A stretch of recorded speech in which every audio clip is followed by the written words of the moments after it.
Hello नमस्ते। आज बात करेंगे नज़ारा टेक्नोलॉजी कंपनी के बारे में, इसके स्टॉक के बारे में। आज इस वीडियो में इस कंपनी का फुल फंडामेंटल एनालिसिस करेंगे और टेक्निकल एनालिसिस करेंगे। आप अगर 2024 में इस स्टॉक पे निवेश करना चाहते हैं या ऑलरेडी आप निवेश करके रखे हैं तो ये वीडियो आपके लिए बहुत काम के होने वाली है। यहाँ पर आप सबसे पहले स्किनर.इन साइट पर देख सकते हैं नज़ारा टेक्नोलॉजीज लिमिटेड का जो मार्केट कैपिटलाइजेशन है वो है 7,461 करोड़। ये एक स्मॉल कैप कंपनी है और इसका करंट प्राइस जो चल रहा है अभी 975 रुपीज़। और इस कंपनी का जो स्टॉक पी रेशियो है, प्राइस टू अर्निंग रेशियो है, वो है 89.4।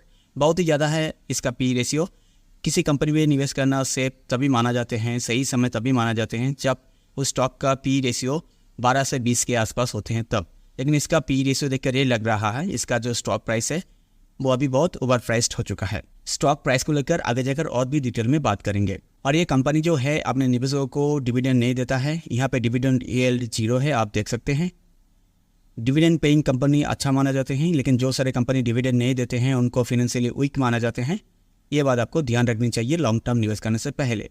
और आप यहाँ पर इसका ROCE देख सकते हैं, रिटर्न ऑन कैपिटल एम्प्लॉयड, वो है 5.53%। ये बहुत कम है।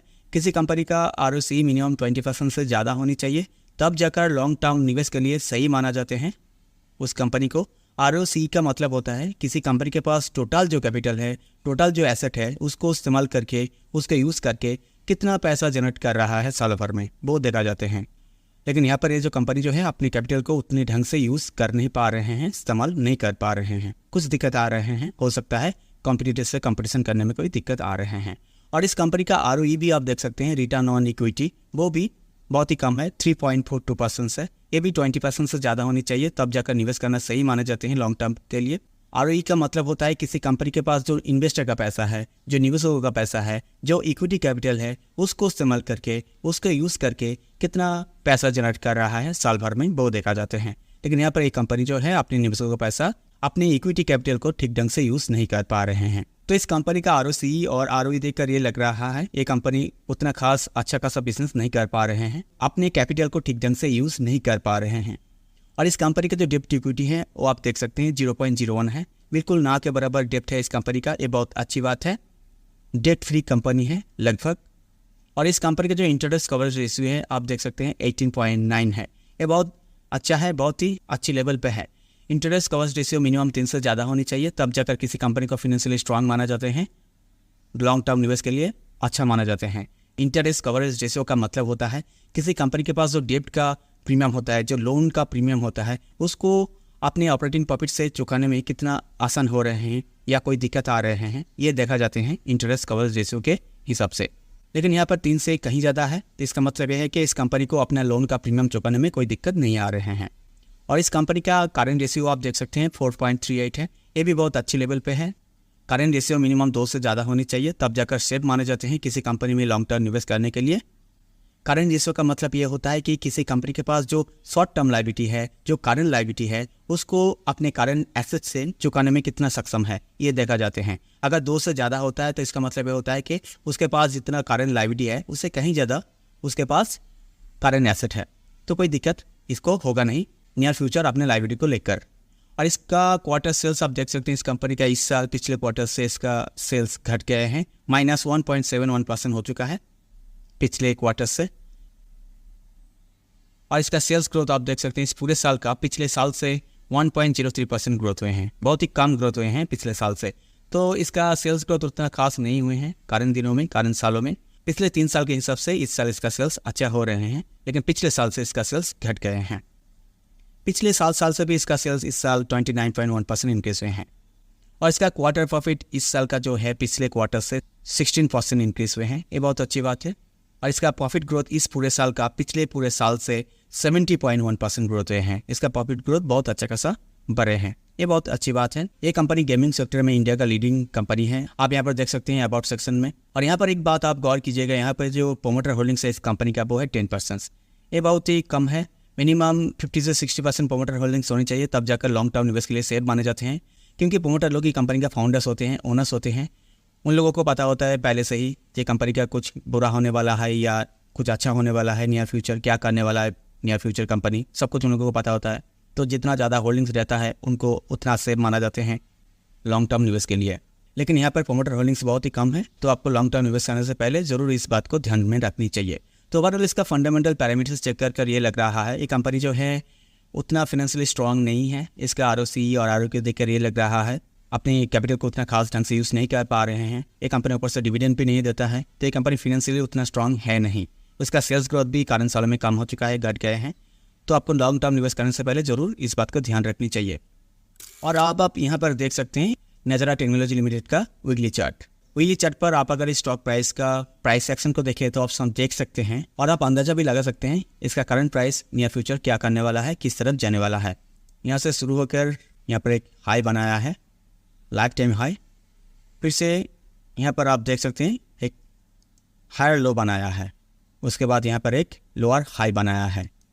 फिर से इस हायर लो को तोड़कर एक नया लोअर लो यहाँ पर बनाया है। यहाँ पर आप गौर कीजिए, ये लो को जब तोड़ा, जब ब्रेकडाउन दिया तो कितने तेज़ी के साथ इसका प्राइस नीचे आया आप देख सकते हैं। यहाँ पे लोअर लो बनाकर फिर से दोबारा से यहाँ पर एक लोअर हाई बनाया है, फिर से यहाँ पर एक हायर लो बनाया है। अब इसका करंट प्राइस जो चल रहा है वो है 970 रुपीज़ के आसपास। जब प्राइस यहाँ से ऊपर गया था, उसके बाद जब हायर लो यहाँ पर बनाया था, फिर से जब यहाँ पर एक लोअर हाई बनाया है, उसके बाद इस जो हायर लो है इसको तोड़कर जब नीचे आया, इसका मतलब ये है कि इसका प्राइस जो है डाउन ट्रेंड पे जाने के लिए तैयार है। फिर से आप देख सकते हैं फिर से दोबारा से यहाँ पर एक लोअर हाई बनाया है, फिर से यहाँ पर एक हायर लो बनाया है। अगर इसका स्टॉक प्राइस ये जो लोअर हाई है इसको तोड़कर ऊपर जाता है और ये जो लो है हायर लो है इससे ऊपर कहीं पे एक हायर लो बनाता है, तो आप ये माना जाएगा कि इसका स्टॉक प्राइस जो है बुलिश ट्रेंड ले रहा है, अपसाइड मूवमेंट करने के लिए रेडी हो रहा है। तो ये जो लेवल है 997 रुपीज़ के आसपास, ये जो लेवल है ये बहुत इंपॉर्टेंट लेवल है। और ये जो लो है हायर लो है 593 रुपीज़ के आसपास, ये भी बहुत इंपॉर्टेंट लेवल है। आप देख सकते हैं इसका प्राइस जो है हाई वॉल्यूम के साथ एक लंबा कैंडल बनाते हुए ऊपर गया है, फिर से दोबारा से इस रेंज के अंदर ये जो रेजिस्टेंस है इसको तोड़कर नीचे आया है। यहाँ पर अच्छा खासा सप्लाई देखने को मिले हैं, उसके बाद प्राइस ऊपर जा नहीं पाए हैं, नीचे आए हैं। ठीक है, तो अभी आपको देखना है इससे स्टॉक प्राइस कहाँ पर आके सपोर्ट लेकर फिर से दोबारा से इसको तोड़ते हैं कि नहीं तोड़ते हैं, आपको देखना है।